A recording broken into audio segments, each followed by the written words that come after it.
afternoon, everyone. This is Allison from Fanshawe Pioneer Village. Today we are reading Chapter 4 of The Boy with an R in His Hand by James Rainey. This chapter is called A Bear from Its Cage. Very early the next morning, while the houses and yards of Uncle John Street were swathed in a cool, light fog, someone must have been tinkering with the door to the bear cage in Gosling's yard.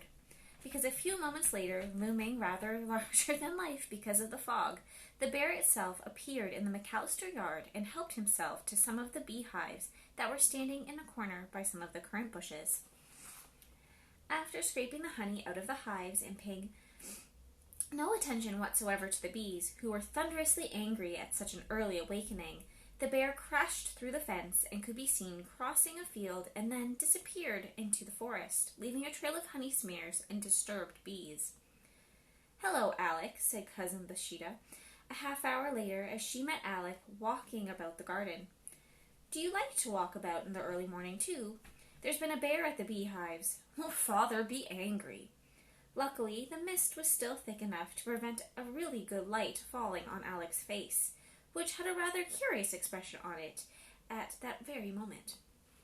"Do you like walking in the garden?" asked Bathsheba, starting the conversation again. "Oh, yes," said Alec. "I've never been in such a beautiful place in all my life." "You must come and look at my little garden." Bathsheba's plot was thickly growing with plants, but at first they did not seem interesting to Alec, since they did not have flowers. Here is a picture of the bear attacking the hives. "Have your flowers come up, Bathsheba?" he said, frowning. "Oh, yes," she laughed. "It's a herb garden. All the plants have different leaves if you look at them closely, and they smell and taste differently, too." She plucked and crushed a lavender leaf and gave it to him to smell.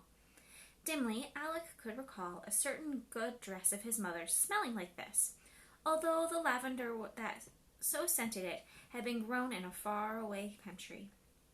Bathsheba looked at him quietly as he held the leaf to his nose.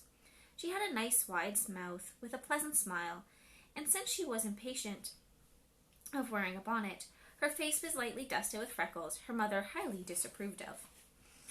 "Alec," she said at length, "would you promise me something? I am going away to school in a fortnight. Yes, all the way to Montreal, and I shan't be able to harvest my garden. Could you take care of it for me and send me the lavender after you've threshed out the seeds? I want to make some presents for some of my friends at school, and one of my teachers said she could not believe that York had grown any herbs. I want to show her up, but I'm having to leave before they're ripe." "Sure," said Alec, kneeling down to look more closely at the odd little plants, some with sharp, spiky leaves and others with thick, sad-looking blotched and speckled leaves.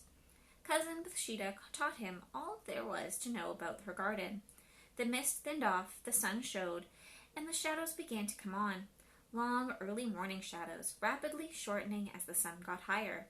A flock of crows flew cawing over the sky and wheeled about the church spire at the crossroads of the town. From the spire, the bell rang out 7 times. "Dearest daughter," wrote Aunt Henrietta that fall to Bathsheba far away in Montreal. "Dearest daughter, Father and I were most happy to hear from you, and I hastened to write this to catch the last boat out of here to Montreal before the ice and winter freeze us in. Your little cousin is most anxious that I send you off your parcel of weeds, and I hope that Miss Edgar does not mind your strange liking for seeds and plants. Your big cousin, since you ask after their welfare, is doing very well in Father's office, and has been most useful and obedient. But little Alec has been rather a mystery and bewilderment to us. What would you say of a boy who refused to be whipped by Mr. Aitken, the headmaster at the school? I will admit that he did not deserve the whipping, but happened to be the first boy the master could lay his hands on. The other lads had locked Mr. Aitken out of the school and ran off when he finally broke through the barricade. All but Master Alec, who kicked his shins when the poor man attempted to whip him." Here is a picture of Aunt Henrietta writing her letter. "Since he would not go back to school, Father said he must go and work for his living at the mill, and we were about to send him to the mill when 2 more incidents occurred, which speeded him on his way. Master Allen, who is incorrigibly naughty, had stolen some eggs one day and thrown it at a wretched woman locked up in the pillory at the marketplace. Your cousin Alec chose to buff it against Allen in such a way that all of the eggs broke in Allen's coat pocket and made his best school coat a nasty omelet. Here is a picture of Alec kicking Mr. Aiken.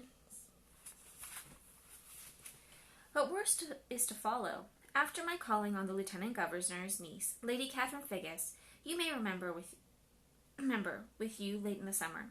You said you could not bear her artificial ways, but my dear girl, everyone cannot hoe gardens and moon about the river marsh, collecting plants the natural way you affect. Finally, I heard her coach stop at our little house and knew that Lady Catherine was at last going to return my call. All was proceeding quite civilly until, somehow or other, a huge gentleman pig appeared in the drawing-room and made as if to drink from a teacup. I had sent your cousin Alec on an errand to buy some more tea, which I was very short of, and he had forgot to shut the courtyard gate. Of course, one of the pigs running loose in the town, one of those seen to wallow at the marketplace, no doubt, one of those pigs got into our court through the open gate, and so pushed its way into the house, and so into my drawing-room. The first pig ever here, I think. Lady Catherine fainted away at the mere sight.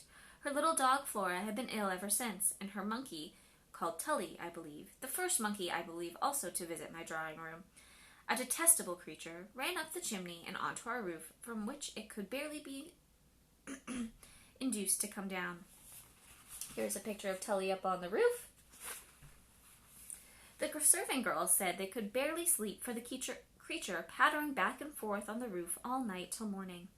Young Alec, I will admit, is very good with animals, and beckoned the pig out, and was the only one the monkey would listen to. He climbed up out of the bull's-eye window to try and trap it down, which he did, but he did leave the gate open. Lady Catherine says she met my nephew on the boat this summer, and had certainly hoped never to renew the acquaintance, but she was forced to thank him for getting her monkey down, an animal she esteems very much, and had quite despaired of ever seeing close up again. The next scampish thing you will certainly not believe. You may remember that wretched levelling Scotsman, Mackenzie, who runs the print shop and prints the paper. Father despises, although he subscribes. Mr. Mackenzie advertised for an apprentice, and your cousin Alec had the temerity to go down and apply without consulting either his aunt or his uncle. He said that he would rather learn how to print than to grind corn, but his Uncle John had him chastised and sent up to the mill, our bailiff, Mr. Jakes, coming down for him in a cart. I could not make the boy understand that, of course, our family would never allow even an orphan to work for a wretched troublemaker like Mackenzie, who was always stirring up the common people against the government. To make it short, Cousin Alec has run away from the mill, been caught and returned once. Now the people at the mill say that they do not want him at the mill any longer. There is nothing but disaster following his stay here. Something to do with letting pigs into the mill, I believe. One of them ground in with the flour, for all I know. The boy's name should be Eumaeus, not Alexander, after the old swineherd who recognizes Odysseus, So, to cap it all, your father, in a perfectly towering rage, went to Mackenzie and told him if he wanted Alec as an apprentice, he could have him. My dear Bathsheba, you can imagine my dismay when it seemed that father was absolutely bent on getting my nephew Alec right out of the house, for if he were apprenticed to Mr. Mackenzie, he would very possibly sleep and eat at Mackenzie's, and so be completely lost to us, his relatives, and grow up under the complete influence of that nasty agitator. After my tears, your father consented to letting Alec live with us still while he apprentices, and I gather that Mackenzie is good enough to see that this lad goes to school and meets in the evenings. Father rather expects the little Alec might some day be very useful to him and to the government as our little spy in the enemy camp, but I don't think that will ever turn out.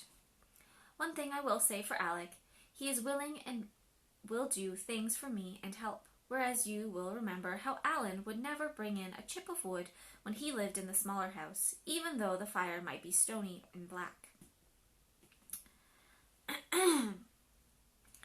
My dear girl, when Mrs. Brandt invites you to tea, remember me particularly on her. We were girls together in the town you are in now. When you reply to this, it will be winter, and I suppose the stage will bring your letter all the way to York through the snowy wilderness, up the road, and from Quebec. Your affectionate mother. P.S. I enclose a thread of the color I want. It is called Garter Blue, and when you see what I will do with it in your Christmas box, you'll be very happy that you sent your mother directly about 3 skeins or an ounce of the same. So that's it for this afternoon. I will see you all tomorrow for some more stories. Have a great day.